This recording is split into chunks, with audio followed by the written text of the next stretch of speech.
A newsletter is a great way to keep in touch with customers or potential customers without having to please the social media algorithm. And we know how brutal that can be. You only need to have one thing go wrong and you get kicked off the platform, or some of your posts aren't shown, or they're not shown to as many people as you'd like.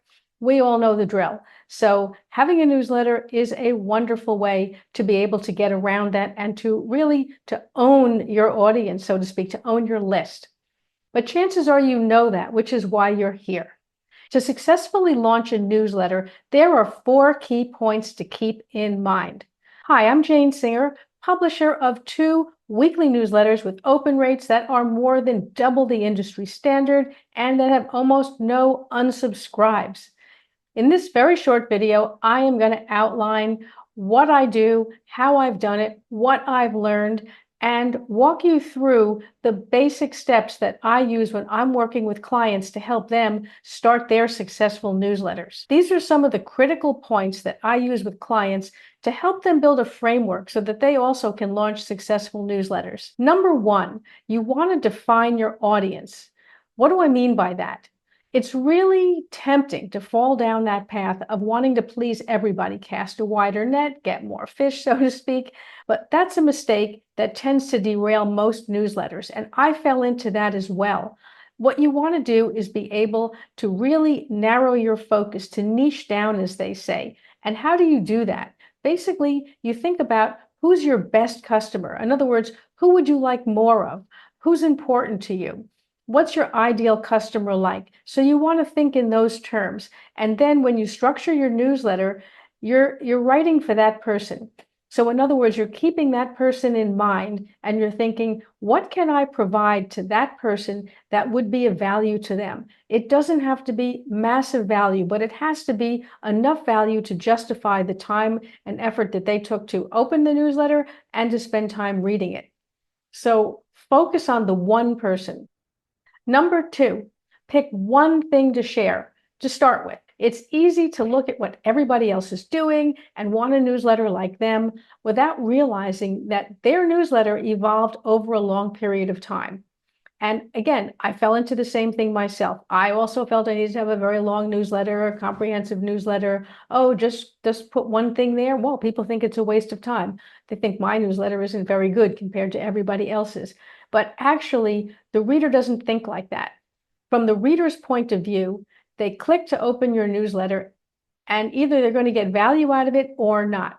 If they get one piece of value, it's worth the click. I mean, you're only asking them to click, and chances are the newsletter is free.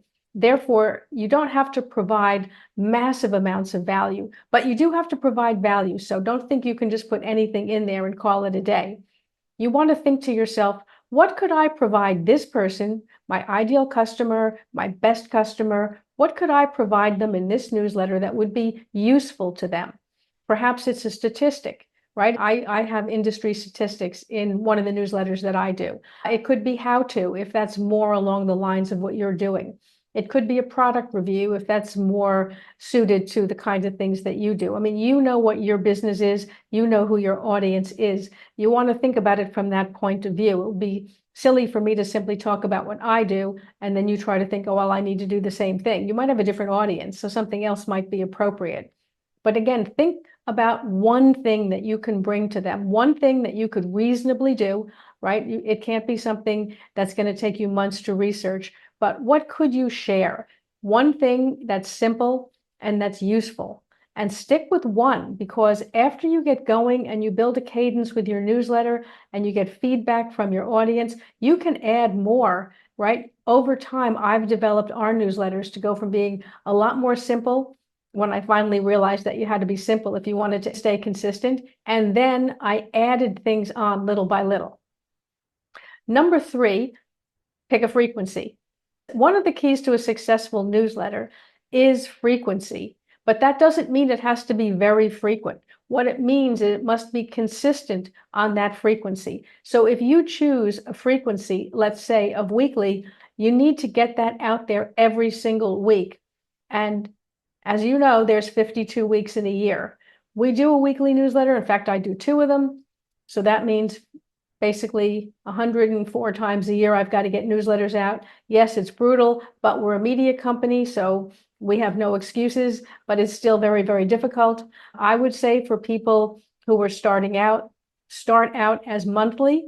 And then as you get that going, you can move to twice a month, and then you can move to weekly if you wish.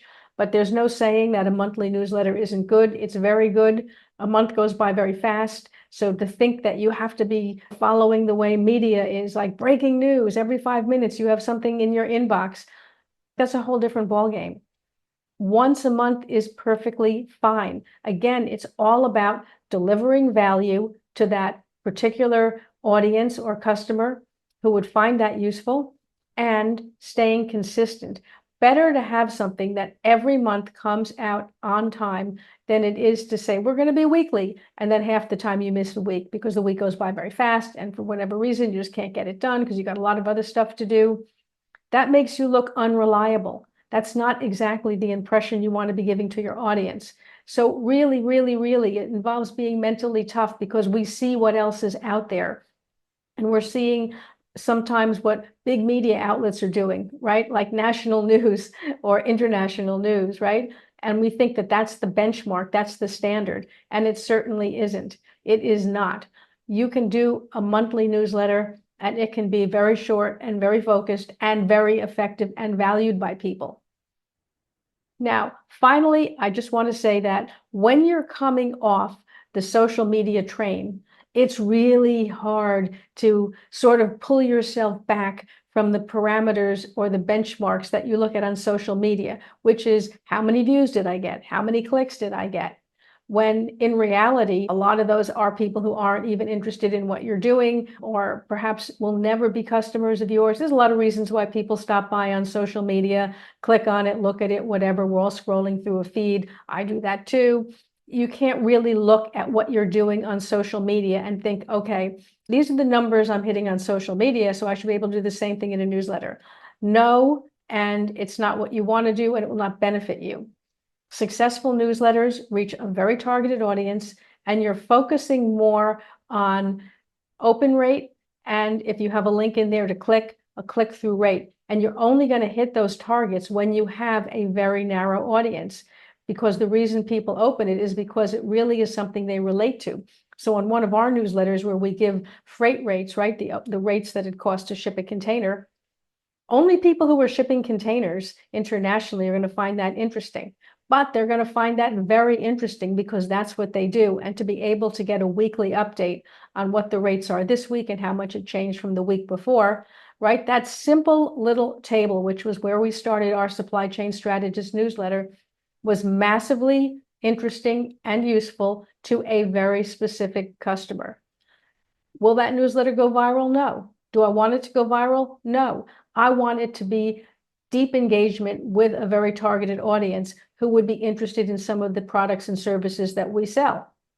So you have to think about it from that point of view. And like I say, all of these things take a lot of mental discipline, but this is how you win in this space.